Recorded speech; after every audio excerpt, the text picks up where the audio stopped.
बिस्मिल्लाहिर्रहमानिर्रहीम। अस्सलाम वालेकुम। मलूकियत का आगाज़ और शरई हुदूद की पामाली। एक और निहायत नापसंदीदा बिदअत हज़रत मुआविया रज़ियल्लाहु अन्हु के दौर में ये शुरू हुई कि वो खुद और उनके हुक्म से उनके तमाम गवर्नर खुतबों में मंबर पर बैठकर हज़रत अली रज़ियल्लाहु अन्हु पर सब व शतम गालियाँ देने की बौछार करते थे। यहाँ तक कि मस्जिद नबी सल्लल्लाहु अलैहि वसल्लम में मंबर रसूल सल्लल्लाहु अलैहि वसल्लम पर ऐन रोज़ रसूल सल्लल्लाहु अलैहि वसल्लम के सामने हुज़ूर सल्लल्लाहु अलैहि वसल्लम के महबूब तरीन अजीज़ को गालियाँ दी जाती थी और हज़रत अली रज़ियल्लाहु अन्हु की औलाद और उनके करीब तरीन रिश्तेदार अपने कानों से गालियाँ सुनते थे। किसी के मरने के बाद उसको गालियाँ देना शरीयत व दरकिनार इंसानी अखलाक के भी खिलाफ था और ख़ास तौर पर जुमे के खुतबे को उस गंदगी से आलूदा करना तो दीन व अखलाक के लिहाज से सख्त गिना हुआ फ़ाइल था। हज़रत उमर बिन अब्दुल अज़ीज़ रहमतुल्लाह अलैह ने आकर अपने ख़ानदान की दूसरी गलत रवायत की तरह इस रवायत को भी बदला और खुतबा जुमा में हज़रत अली रज़ियल्लाहु अन्हु को गालियाँ देने की जगह ये आयत पढ़नी शुरू कर दी। यकीनन अल्लाह अदल, एहसान और रिश्तेदारों को उनका हक देने का हुक्म देता है और बेहयाई, बुरे कामों और सरकशी से रोकता है। वो तुम्हें नसीहत करता है ताकि तुम याद रखो। सूरतुल नहल आयत 90। ज़ियाद बिन सुमैया का इस्तिल्हाक भी हज़रत मुआविया रज़ियल्लाहु अन्हु के उन अफ़ाल में से है जिनमें उन्होंने सियासी अगराज़ के लिए शरीयत के एक मुस्लिम कायदे की खिलाफ वर्जी की थी। ज़ियाद ताइफ के एक लोंडी सुमैया के पेट से पैदा हुआ था। लोगों का बयान यह था कि ज़माना जाहिलियत में हज़रत मुआविया रज़ियल्लाहु अन्हु के वालिद जनाब अबू सुफियान रज़ियल्लाहु अन्हु ने उस लोंडी से ज़ना का इर्तिकाब किया था और उसी से वो हमला हुई थी। हज़रत अबू सुफियान रज़ियल्लाहु अन्हु ने खुद भी एक मरतबा इस बात की तरफ इशारा किया था कि ज़ियाद उन्हीं के नतफ़े से है। जवान होकर ये शख्स आला दर्जे का मुदब्बर, मुंतज़म फौजी लीडर और गैर मामूली काबिलियतों का मालिक साबित हुआ। हज़रत अली रज़ियल्लाहु अन्हु के ज़माने खिलाफत में वो आपका ज़बरदस्त हामी था और उसने बड़ी अहम खिदमत अंजाम दी थी। उनके बाद हज़रत मुआविया रज़ियल्लाहु अन्हु ने उसको अपना हामी व मददगार बनाने के लिए अपने वालिद माजिद की ज़नाकारी पर शहादतें ली और उसका सबूत फराहम किया कि ज़ियाद उन्हीं का वलदुल हराम नाजायज़ बेटा है। फिर उसी बुनियाद पर उसे अपना भाई और अपने ख़ानदान का फ़र्द करार दिया।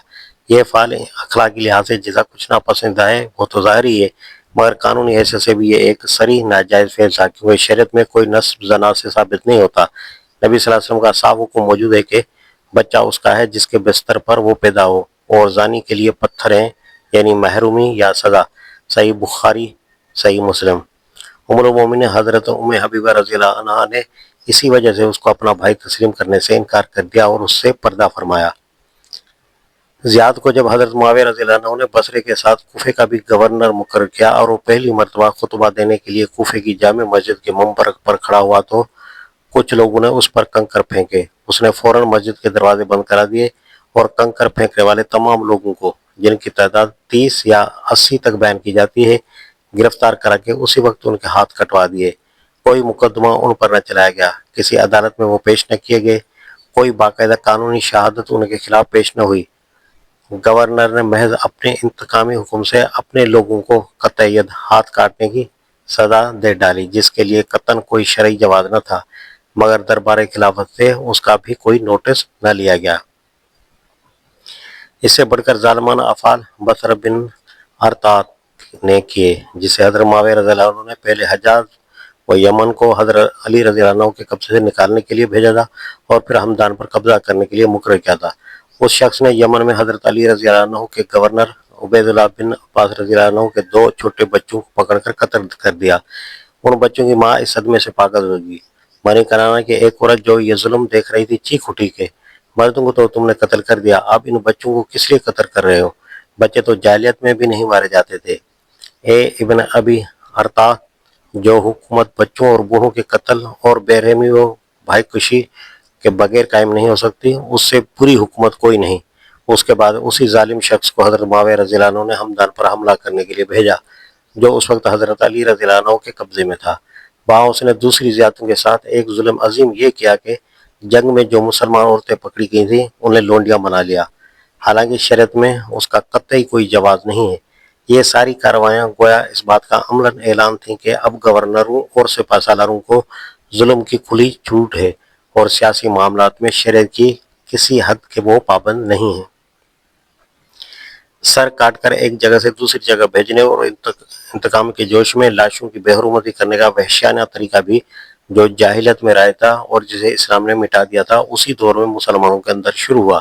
سب سے پہلے جو سر اسلام کے دور میں کاٹ کر لے جایا گیا وہ عمار بن یاسر رضی اللہ عنہ کا سر تھا۔ امام احمد بن حنبل رحمہ اللہ نے اپنی مسند میں صحیح سند کے ساتھ روایت نقل کی ہے، اور ابن سعد نے بھی طبقات میں اسے نقل کیا ہے کہ جنگ صفین میں حضرت عمار رضی اللہ عنہ کا سر کاٹ کر حضرت معاویہ رضی اللہ عنہ کے پاس لایا گیا، اور دو آدمی اس پر جھگڑ رہے تھے۔ ہر ایک کہتا تھا کہ عمار کو میں نے قتل کیا ہے۔ اس کے بعد دوسرا سر عمر بن الحم کا تھا، جو رسول اللہ صلی اللہ علیہ وسلم کے صحابہ میں سے تھے، مگر حضرت عثمان رضی اللہ عنہ کے قتل میں انہوں نے بھی حصہ لیا تھا۔ زیاد کی ولایت عراق کے زمانے میں ان کو گرفتار کرنے کی کوشش کی گئی، وہ بھاگ کر ایک غار میں چھپ گئے، وہاں ایک سانپ نے ان کو کاٹ لیا اور وہ مر گئے۔ تعاقب کرنے والوں نے ان کی مردہ لاش کا سر کاٹ کر زیاد کے پاس بھیج دیا۔ اس نے یہ سر حضرت معاویہ رضی اللہ عنہ کے پاس دمشق بھیج دیا، وہاں اسے عام عوام کے سامنے گھمایا گیا اور پھر لے جا کر ان کی بیوی کی گود میں ڈال دیا گیا۔ ایسا ہی وحشیانہ سلوک مصر میں محمد بن ابی بکر کے ساتھ کیا گیا، جو وہاں حضرت علی رضی اللہ عنہ کے گورنر تھے۔